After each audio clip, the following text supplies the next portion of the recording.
Welcome to the Networking While Social Distancing webinar. My name is Renee Love, and I am the Career Counselor for Engineering and Technology students here at the University of Delaware. I hope everyone is doing well and keeping safe during these virtual times. Our goals for today are to help you understand what this thing called networking is all about and why it should even be a thought for a college student. Once you learn the importance, we'll talk about how social distancing shouldn't impact it in a negative way. You'll discover ways to maximize your LinkedIn account, and you will walk away with a to-do list. What is networking? Understand that the process is two ways. It's a connection that you form with those who can help you get to where you want to go, whether it is a personal goal or a professional goal. Why is it important for college students to network? Let's think about it. UD has about 24,000 students and about 4,500 employees. That's a lot of connections and knowledge housed under one institute. Someone that you may know within the classroom or around campus can help you obtain post-graduation opportunities. Leading with the end in mind, what are some goals of networking? If you are looking to grow professionally, keep abreast of industry trends, to interview prep, or just to put your face and name out there, then it's important to network. At the end of the day, statistics show that building a strong network creates job opportunities. The majority of people who have jobs were able to obtain them through a reference. You may ask yourself, is it wrong to network? The short answer is no. We provide word-of-mouth references every day.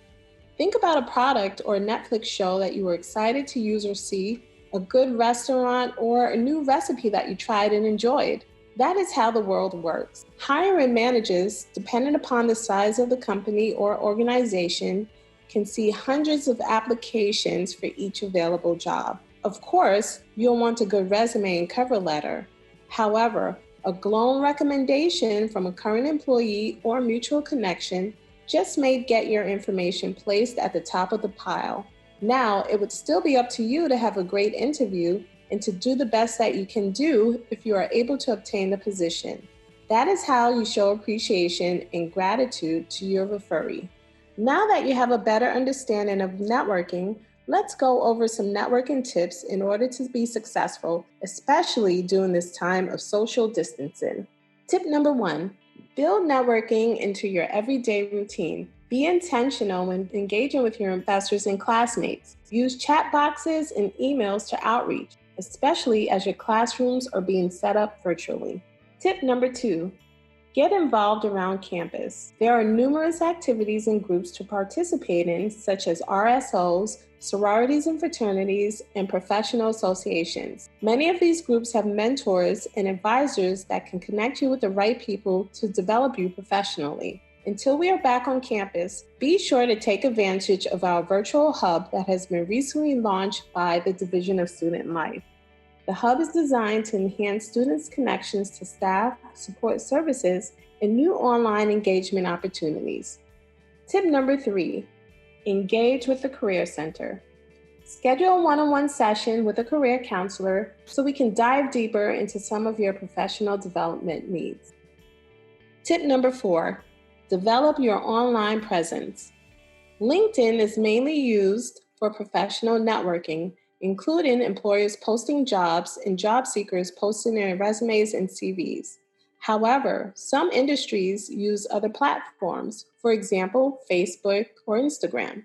It is up to you to do the research to determine what your industry of interest uses most and develop your online presence there. Whatever the platform, be sure to keep your content clean, as recruiters are spending more time now combing through social media accounts than ever before. Send an email to those who you would like to connect with and be tactful in your approach. Here is a sample introduction where you announce your name, your school year, major, and university. You're requesting the person's time to connect so that you can perform an informational interview where you are asking them about their career field and not asking them for a job. You should also attach your resume to give the person more insight on who you are, but be cautious to ask for their feedback and not for them to forward your information to HR.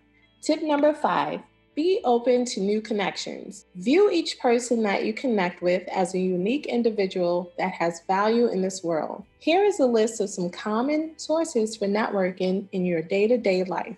Tip number 6, don't be afraid to reach out first.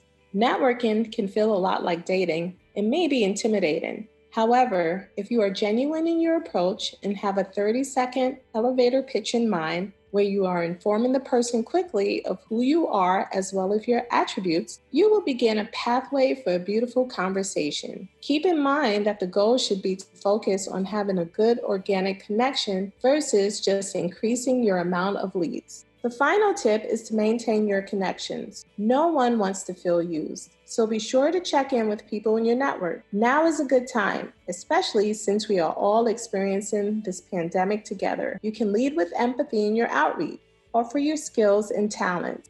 For example, if you are technologically savvy and you know a business owner who is struggling in this area, offer to help. When you do make a connection, send a written note or email of thanks within 24 hours. I understand that some students have had either an internship canceled or you are still looking for an opportunity.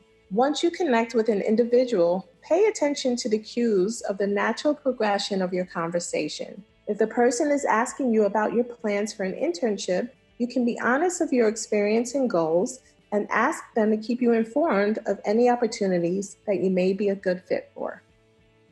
So now let's talk about LinkedIn. Here is a quick overview on this great networking platform.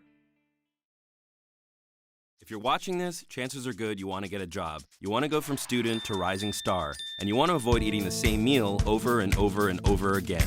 Good news, you're in the right place. That's right, LinkedIn. It's not just for top executives, it's not just for old people with heavy briefcases. It's for you, and it's the perfect place for you to start your professional story. Say you want to get a job in New York City. You've never been there before, but that's okay because you have LinkedIn on your side. You start by creating your profile. You give it love because you know it's what recruiters are looking for day and night. It's your resume that never sleeps. It's your flashing neon sign that says, hire me, for the love of all that is good in this world, hire me. Then you start making connections. Alumni working in New York? Yes. Recruiters at top companies in New York? Yes. Your mom's best friend? Yes. You start imagining whose shoes you want to walk in. You think, wow, this is a lot of deep stuff to consider. You shake yourself out of it and start searching for jobs. Whoa, that's a lot of jobs for students. Time to get down to business. You start to tailor your profile. You start applying. You feel empowered, in control, like you should be CEO. That gives you an idea. You look up all the CEOs of all the companies you want to work at. You see one of them went to your university. Then it hits you. You see a clear path from campus to career. You feel like you can see the future. You wonder if you're psychic. Should you start a hotline? No, back to plan A. You keep tailoring and connecting and applying, and before you know it, you start getting responses. First a few, then more, then an interview, and then you're hired. And that's when the real learning begins.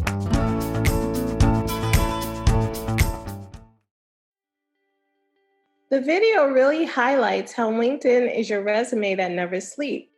It's a great way to connect with alumni and professionals within your industry of interest. The first step is to create your profile. You should use a professional-looking headshot with a headline that showcases your area of study and/or career ambitions. You can include your extracurricular activities and recommendations. If you have a current resume, I often recommend students to transfer the information outlined into their LinkedIn account. Some extras that you can include in your LinkedIn account are any projects that you're working on. Be sure to use keywords that are associated with your industry of interest and be mindful of using the overused words listed below. Find synonyms to replace words or use word clouds.